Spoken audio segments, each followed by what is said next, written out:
80 años de mentiras. Lo que crees saber sobre los tanques alemanes no es historia. Es el eco de la propaganda nazi. El Tiger, el Panther y los Ases invencibles son solo una construcción. El departamento de Joseph Goebbels diseñó una imagen de superioridad para evitar el colapso de la moral. Tras la guerra, la cultura de masas compró el relato sin cuestionarlo. ¿Por qué seguimos creyendo en el mito de la ingeniería perfecta? La respuesta es simple. Necesitaban villanos memorables para vender libros y películas. Pero la realidad era mucho más sucia y menos espectacular. En Normandía, los carristas británicos y americanos vivían bajo el terror del Tiger. El miedo era real. Sin embargo, las estadísticas cuentan otra historia. En 7 de cada 8 encuentros, el enemigo no era un monstruo pesado, era una máquina distinta, un vehículo que formaba la verdadera columna vertebral de la Wehrmacht. Este tanque cargó con todo el peso de la guerra sobre sus orugas. Casi nadie hace documentales sobre él. Esta es la historia del Panzer IV, un relato sobre cómo funciona la propaganda militar. Pero antes de analizar al vehículo olvidado, hay que entender cómo fabricaron a los héroes que lo eclipsaron. No fue un error de los historiadores, fue una operación planificada, y todavía hoy sigue funcionando. 13 de junio de 1944. El escenario es el pueblo de Villers-Bocage, en Normandía. En el encuadre se ve una columna de blindados británicos detenida en una carretera estrecha. Ese día ocurrió un combate que se convertiría en el episodio más publicitado de la guerra mecanizada. Se escucha el estruendo de un motor pesado acercándose, un solo tanque Tiger contra toda una división. Michael Wittmann, el as de las fuerzas alemanas, inicia el ataque. En las fotografías de la época se observa el humo negro saliendo de los Sherman destrozados. Los restos de metal bloquean el paso. Los británicos están atrapados. A primera vista, fue una victoria táctica brillante, pero en realidad fue el guión perfecto para la radio de Berlín. Los corresponsales de guerra alemanes llegaron al lugar antes de que el humo se disipara. Grabaron los ángulos precisos, contaron los agujeros de entrada en el blindaje aliado, no informaron sobre una batalla. Estaban filmando un anuncio publicitario, pero esto era solo el principio. Los informes de Wittmann llegaron al escritorio de Goebbels en horas. El régimen necesitaba un milagro y el Tiger era la herramienta ideal. La propaganda convirtió un enfrentamiento local en una prueba de invencibilidad racial y técnica. Mientras tanto, en las fábricas de Essen y Magdeburg, los obreros trabajaban a destajo. Los Panzer IV salían de las líneas de montaje por miles. Eran ruidosos, cuadrados y menos imponentes. No tenían nombres de depredadores, no inspiraban leyendas, solo tenían que cumplir una orden, resistir hasta el final. Los eventos se aceleraron. Los generales alemanes sabían que el Tiger era demasiado caro y difícil de reparar, pero la imagen era más fuerte que la logística. Un tanque roto en una cuneta no servía para los noticiarios. Así nació el mito que hoy consumimos. Aquí la historia se dividió en dos. Por un lado, la realidad del barro y las averías mecánicas. Por el otro, el cine de guerra y los videojuegos que mantienen vivo el sueño de la ingeniería nazi. El tribunal de la historia rara vez dicta sentencia inmediata. Pero los datos no mienten. El Panzer IV luchó desde el primer día en Polonia hasta las ruinas de Berlín. El Tiger fue solo un invitado de lujo en un espectáculo que Alemania ya había perdido. 15 minutos de carnicería. Ese fue el tiempo que necesitó Michael Wittmann para aniquilar una columna británica completa. El comandante de las SS lideraba un pequeño grupo de tanques Tiger. El resultado fue devastador. 14 tanques y 15 vehículos blindados terminaron reducidos a chatarra humeante. ¿Fue una victoria militar o una operación de marketing? La respuesta es ambas. Tras el combate, la maquinaria de propaganda nazi se puso en marcha de inmediato. Wittmann dejó de ser un soldado para convertirse en el rostro oficial de las Waffen-SS. Sus fotos inundaron los periódicos de toda Alemania. Los detalles de su vida se volvieron asuntos de Estado. Se registra en las crónicas. El coro de las juventudes hitlerianas cantó en su boda. El evento recibió una cobertura nacional masiva. Incluso Adolf Hitler envió 50 botellas de vino como regalo personal para los recién casados. Pero la realidad técnica era distinta. Décadas después, el historiador John Buckley denunció que muchos investigadores todavía repiten estas mentiras de guerra. El analista Steven Saloga fue más contundente. Llamó a Wittmann el héroe de los fanáticos nazis. Saloga señaló una verdad incómoda. En las grabaciones de la época no aparecen los mejores. Los tanquistas más exitosos de la Segunda Guerra Mundial no eran caballeros de torneo. Eran cazadores pacientes que atacaban desde emboscadas. Eran hombres invisibles que nunca salieron en los noticieros. Sin embargo, en el año 1944, la propaganda funcionó con precisión quirúrgica. Fue tan efectiva que creó un fenómeno psicológico, la tigermanía o fobia al Tiger. Los tanquistas aliados empezaron a ver tanques Tiger en todas partes. Cualquier silueta angular generaba terror. Cualquier cañón largo provocaba el pánico absoluto. Se escucha el grito de orden y los disparos indiscriminados. En el verano de 1944, un sargento británico en Normandía detectó un blindado entre los arbustos. No verificó el objetivo, simplemente gritó que era un Tiger y su tripulación abrió fuego. El informe posterior reveló el error. Era un Panzer IV ordinario. Este modelo era 7 veces más común en Normandía que los verdaderos Tiger, pero el miedo nublaba la vista. La situación se volvió crítica para el mando aliado. El general Montgomery tomó una decisión drástica. Prohibió cualquier mención a la superioridad del Tiger en los informes oficiales. Sabía que esa información estaba destruyendo la moral de sus tropas. El miedo demostró ser más efectivo que el propio blindaje de acero. Pero las guerras no se ganan con terror psicológico. Se ganan con potencia de fuego real y logística. Y en este punto exacto, el Tercer Reich tenía un problema grave. El colapso estaba cerca. 1.355 tanques Tiger. Esa fue toda la producción alemana durante la guerra. La propaganda no podía ocultar la realidad. El contraste es brutal. La Unión Soviética fabricaba más tanques T-34 en un solo mes de máxima actividad que Alemania en años. El acero alemán no era suficiente. ¿Por qué los números no cuadraban? Las cifras rompen cualquier lógica de victoria. Las fábricas de Krupp, Vomag y Nibelungenwerk trabajaban sin descanso. Lograron ensamblar 8.553 tanques Panzer IV. Fue su modelo más fabricado. La producción subía, pero el ritmo era insuficiente. En el año 1941 salían 39 tanques al mes. Para 1944, la cifra subió a 300 unidades mensuales, pero el frente devoraba el metal más rápido de lo que se fundía. Junio de 1944. Normandía. En el encuadre se observa: los blindados alemanes esperan el desembarco aliado, pero no son los monstruos que todos temen. El 41% de los tanques en ese sector eran Panzer IV, el 30% eran Panthers. Los temidos Tiger solo representaban el 6% del total. Eran una rareza en el campo de batalla. Estas proporciones no fueron un error de cálculo, reflejaban un fallo estructural en el programa de blindados. El Panzer IV nació con un propósito distinto, no debía cazar otros tanques. Heinz Guderian, el arquitecto de la Blitzkrieg, tenía una idea clara. Él diseñó este vehículo para el apoyo de infantería. Su arma era un cañón corto de 75 milímetros. El objetivo: destruir nidos de ametralladoras y fortificaciones de cemento. Se escucha el impacto de un proyectil de baja velocidad contra un muro. El Panzer III, más ligero, debía encargarse de los blindados enemigos. El plan era elegante sobre el papel. Funcionó hasta el verano de 1941. Entonces, los tanquistas alemanes llegaron a las estepas de Rusia. El terreno cambió las reglas. En la grabación se nota el impacto. Los proyectiles alemanes rebotan en el metal enemigo. Se enfrentaron por primera vez al T-34 y al K-1. El blindaje inclinado de los soviéticos desviaba los disparos. Los cañones rusos de 76 milímetros perforaban el acero alemán a distancias seguras. Los tanques soviéticos eran prácticamente invulnerables. Los alemanes estaban atrapados en una trampa de ingeniería, pero esto era solo el principio. Luego la situación empeoró. El mando alemán tuvo que improvisar para no ser aniquilado. Así comenzó la carrera desesperada por el calibre. 1941. Las tripulaciones alemanas entran en estado de shock. Los informes del frente describen un horror casi místico. Los proyectiles que antes perforaban cualquier blindaje ahora rebotan, impactan contra los costados inclinados del T-34 y salen despedidos hacia el cielo. Los artilleros disparan a quemarropa, solo ven chispas. ¿Cómo reaccionó el mando alemán?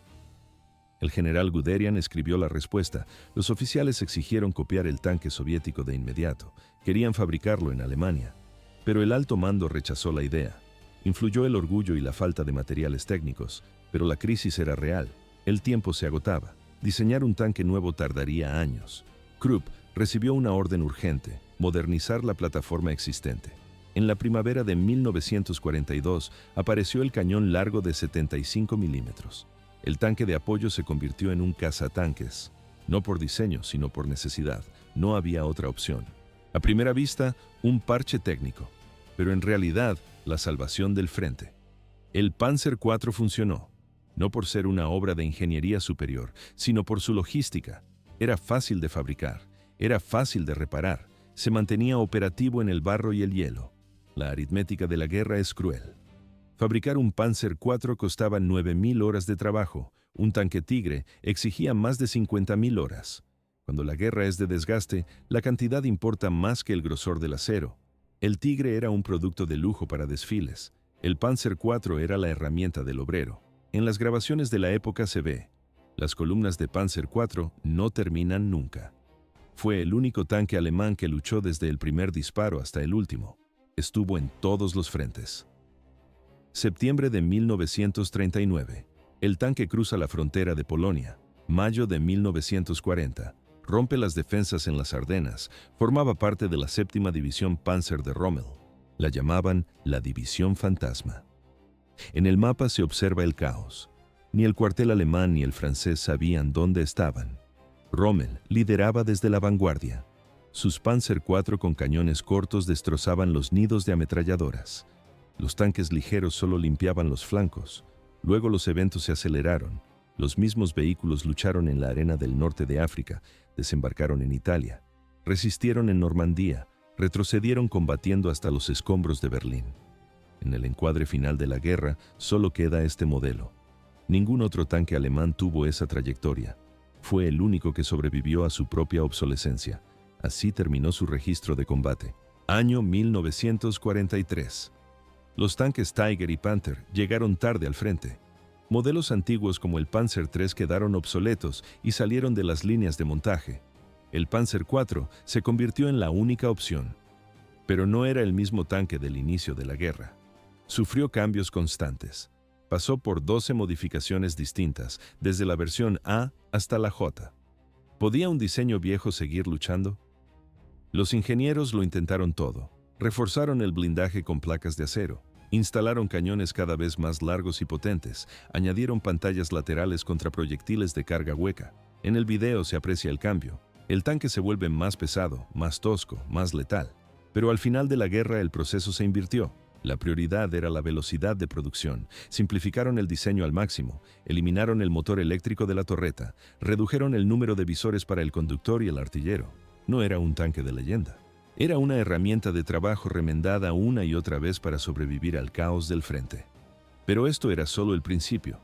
El chasis del Panzer IV sirvió de base para toda una familia de vehículos, desde cañones de asalto Stu-Ge 4 hasta piezas antiaéreas Wirbelwind. Una plataforma diseñada a mediados de los años 30 cargaba ahora armas que sus creadores ni siquiera imaginaron. Dentro de estas máquinas vivían personas con historias imposibles. El caso de Bruno Friesen es el más extraño. Nació en Canadá, hijo de alemanes menonitas.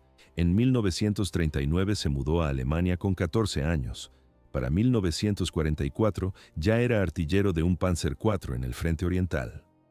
Un ciudadano de un país aliado disparaba contra los soviéticos desde un tanque alemán. La cámara registra sus medallas y su uniforme, pero su relato es distinto. Friesen regresó a Canadá tras la guerra. Trabajó en el Museo de la Guerra de Ottawa y dejó memorias detalladas sobre el combate real. Sus textos no mencionan el heroísmo, solo hablan de barro, averías mecánicas y el miedo constante a los aviones de ataque soviéticos. La incertidumbre era total. En un episodio cerca de Chernivtsi, su tripulación esperó en una emboscada durante horas. El silencio era absoluto. No sabían si la columna enemiga aparecería o si ellos dispararían primero. Así era la guerra para miles de tripulaciones. No buscaban la gloria ni ser haces del combate. Solo querían llegar vivos al día siguiente. Pero si el Panzer IV era el caballo de batalla alemán, el Ejército Rojo tenía sus propias armas y también tenía hombres que sabían cómo usarlas. El destino del frente estaba a punto de cambiar. 52 tanques alemanes destruidos. Esa fue la marca de un solo hombre en apenas 2 meses. Dmitry Fedorovich Lavrinenko, Nació en una aldea llamada Sin Miedo. Cumplió con el nombre de su tierra hasta el último segundo. Octubre de 1941. Las columnas blindadas de Hitler avanzan hacia Moscú. Labrinenko tiene 27 años. Comanda una sección de tanques T-34 en la 4ª Brigada del coronel Katukov. ¿Cómo detener a una fuerza superior? A primera vista, la situación era desesperada, pero en realidad, Labrinenko conocía su ventaja. El 6 de octubre, cerca de la aldea de Pervyvoin, 4 tanques rusos se toparon con decenas de vehículos de la 4ª División Panzer. Labrinenko no retrocedió. Usó el terreno, se ocultó, golpeó desde la emboscada. En la grabación mental de ese día, 15 tanques alemanes arden en el campo. Los rusos no perdieron ni una sola unidad. Labrinenko destruyó 4 personalmente. Él no buscaba la gloria ni duelos de caballeros, solo buscaba la victoria. El general Leliushenko describió su método. El teniente camuflaba sus tanques con troncos. Desde lejos, la madera parecía el cañón de un tanque. Los alemanes disparaban a los señuelos, revelaban su posición, gastaban munición en el vacío. En el encuadre se ve el error alemán, avanzan confiados. Entonces, Labrinenko abría fuego real a corta distancia. Los T-34 iniciales no tenían cúpula para el comandante. Él mismo debía apuntar y disparar el cañón. Cada uno de sus 52 impactos fue fruto de su propia puntería. En 75 días de combate, participó en 28 batallas, perdió 3 tanques bajo su mando, los reemplazó y siguió disparando. Su lista de bajas incluía modelos Panzer III y Panzer IV. Eran la columna vertebral del ejército alemán. Pero esto era solo el principio de su leyenda. Ningún otro tanquista aliado superó su récord en toda la guerra. El 18 de diciembre de 1941, liberó la aldea de Goryuni. Bajó de su blindado para informar a su superior. Quería confirmar su tanque destruido número 52. Se escucha el silbido de un proyectil. Una mina alemana estalló a pocos metros. Un fragmento de metal le atravesó el cráneo. El mejor as de tanques aliado murió en ese instante. Tenía 27 años. El reconocimiento tardó décadas. Recibió el título de Héroe de la Unión Soviética en 1990, 50 años después de su muerte. Labrinenko fue olvidado por morir demasiado pronto. Pero hubo otro tanquista ignorado por razones muy distintas.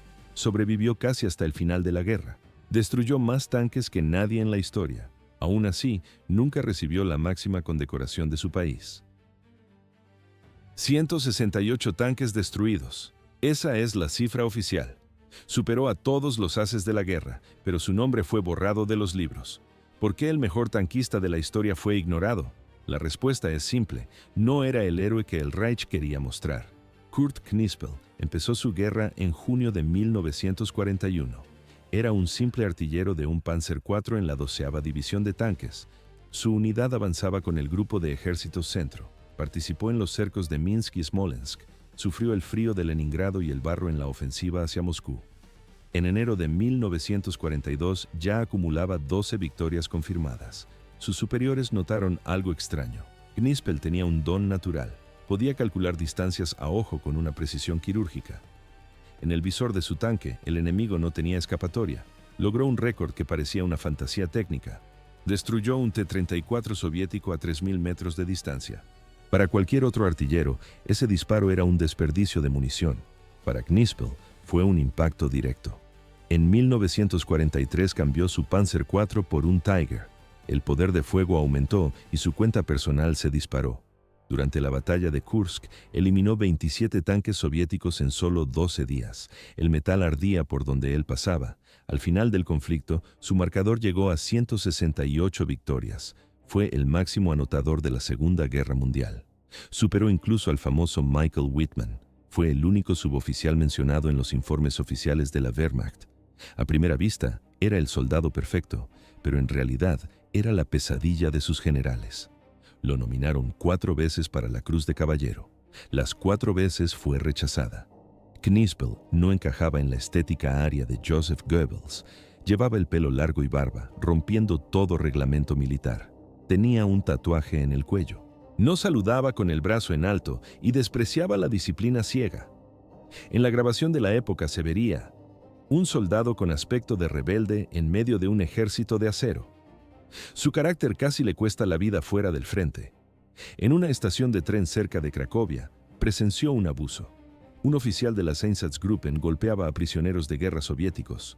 Knispel no se quedó mirando. Bajó de su tanque y golpeó al oficial hasta dejarlo en el suelo. Solo su historial de combate lo salvó del consejo de guerra.